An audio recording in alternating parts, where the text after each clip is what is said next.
Hello बच्चों, आज हम नया टॉपिक पढ़ेंगे अपना मेटलर्जी में। टॉपिक है थर्मोडायनेमिक प्रिंसिपल ऑफ मेटलर्जी, यानी ऊष्मागतिकी सिद्धांत पढ़ेंगे। हम धातु कर्म के लिए ऊष्मागतिकी सिद्धांत पढ़ेंगे। तो ऊष्मागतिकी सिद्धांत के आधार पर धातु कर्म के विभिन्न प्रक्रमों को आसानी से समझा जा सकता है। कि जैसे कि हम पूरे प्रोसेस में जितनी भी आपकी रिएक्शंस होती है मेटलर्जी में, यानी धातु कर्म करते समय जितनी भी रिएक्शंस होती हैं उन सभी को ऊष्मागतिकी सिद्धांत से इजीली समझ सकते हैं। अकॉर्डिंग टू थर्मोडायनेमिक्स, एक प्रक्रम केवल तभी स्पॉन्टेनियस होता है जबकि डेल्टा जी की वैल्यू आपकी नेगेटिव हो। यानी कि रिएक्शन कब होगी? जब वो डेल्टा जी की वैल्यू नेगेटिव हो। हम थर्मोडायनेमिक्स से जानते हैं कि delta G is equal to delta H minus T delta S.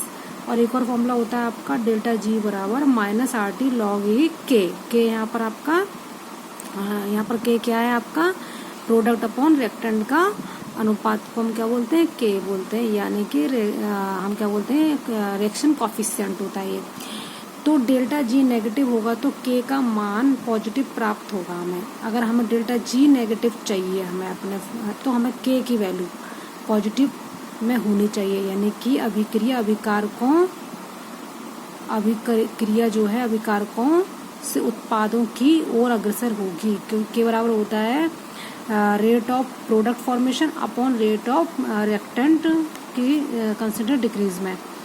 तो इस तरीके से हमारा प्रोडक्ट अभिकारकों से उत्पादों की ओर अग्रसर होगी अभिक्रिया। तो के की वैल्यू आपकी पॉजिटिव आएगी, तो के की वैल्यू पॉजिटिव आएगी तो आपका डेल्टा जी ऑटोमेटिकली नेगेटिव आएगा। अब इसके दो केस बनते हैं बच्चों थर्मोडायनेमिक में किसी भी रिएक्शंस के लिए। तो यही रिएक्शंस जो होती हैं आपकी मेटलर्जी में भी होती हैं। तो केस नंबर 1 है कि एक अभिक्रिया तभी संभव यानी कि फिजिबल होगी जब डेल्टा जी की वैल्यू नेगेटिव होती है। यानी कि डेल्टा एस, यानी कि डेल्टा आपका जो एच है वो एंथैल्पी परिवर्तन है और डेल्टा एस यहाँ पे एंट्रोपी में परिवर्तन है। तो डेल्टा एस वैल्यू हमें पॉजिटिव रख दी हमने, तो डेल्टा जी के नेगेटिव वैल्यू के लिए टी में वृद्धि करनी पड़ेगी, यानी टेम्परेचर हमें बढ़ाना पड़ेगा रिएक्शंस का। तो टेम्परेचर बढ़ाना पड़ेगा रिएक्शंस का, तो ये वैल्यू नेगेटिव में आएगी, मोर नेगेटिव हो जाएगी ये वैल्यू।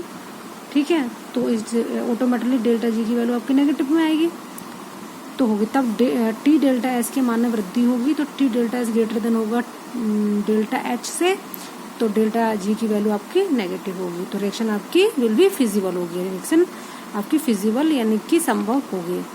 केस नंबर 2, जब डेल्टा जी की वैल्यू पॉजिटिव हो, तो जब अभिक्रिया के लिए डेल्टा जी अगर पॉजिटिव आ रहा हो तो हम उसको मतलब कि असंभव होगी रिएक्शन होना, तो उसको संभव बनाने के लिए हम क्या करते हैं?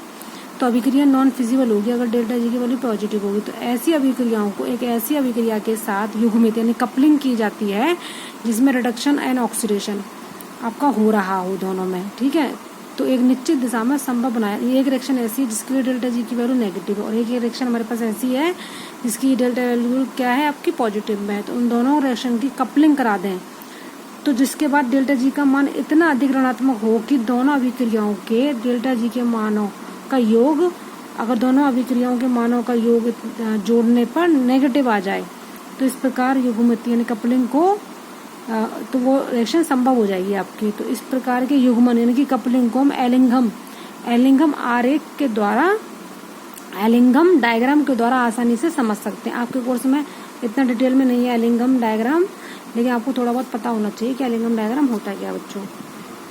तो एलिंघम डायग्राम क्या है? एलिंघम जो डायग्राम है वो विभिन्न तत्वों के ऑक्साइडों के संभवन के लिए ताप तथा डेल्टा जी नॉट के मध्य संभव के ग्राफीय निरूपण को एलिंघम आरेख कहते हैं। यानी कि टेम्परेचर वर्सेस डेल्टा जी में जो ग्राफ आपका ग्राफीय निरूपण हम करेंगे वो एलिंघम आरेख कहलाता है। दो अभिक्रियाओं के ग्राफ जब एक पॉइंट पर काटते हैं, अगर आप ग्राफ देखेंगे आपकी बुक में ग्राफ मिलेगा, तो जिस पॉइंट पर दो रेखाएं काट रही हैं एक दूसरे को, वो कपलिंग पॉइंट होता है किसी भी रिएक्शन का, यानी कि हम कपलिंग करा रहे हैं। कुछ टॉपिक आपके छूट गए थे बीच में, उनके बारे में जान लेते हैं। गालक क्या होता है, यानी कि फ्लक्स बोलते हैं। गालक अशुद्धियों के साथ संयोग करके एक गलनीय पदार्थ बनाता है, यानी कि अशुद्धियों के साथ, यानी कि जो अशुद्धियाँ हैं आपकी धातुओं के साथ में जो अशुद्धियाँ हैं उनमें हम गालक को मिला देंगे तो अशुद्धि आपकी गलनीय बन जाएगी, जिसे हम क्या बोलते हैं धातु मल या स्लैग कहा जाता है। यानी गालक को जो अशुद्धियों के साथ मिला दिया जाता है तो धातु मल बनता है। गालक का चुनाव अयस्क में उपस्थित अशुद्धियों की प्राप्ति के आधार पर किया जाता है, प्रकृति के आधार पर किया जाता है, किस प्रकृति का आपका अशुद्धि उसमें प्रेजेंट है।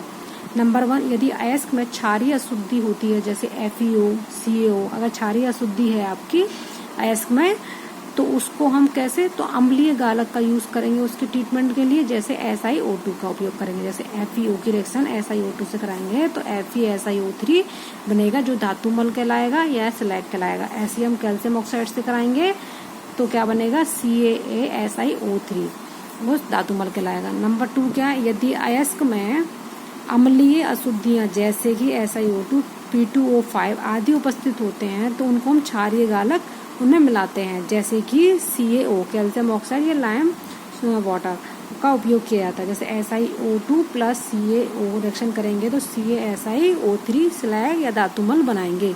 हम अगले टॉपिक में थोड़ी भट्टियों के बारे में जानेंगे, भट्टियाँ क्या होती हैं जिसमें हम इनका शोधन या वो करते हैं हम लोग। जितनी भी हमने रिएक्शंस पढ़ाई थी वो रिएक्शंस कुछ भट्टियों में होती हैं तो वो भट्टियाँ पढ़ाएंगे, जैसे कि परावर्तनी भट्टी और वात्या भट्टी। तो बच्चों अभी के लिए इतना ही, आगे के टॉपिक कल देखते हैं।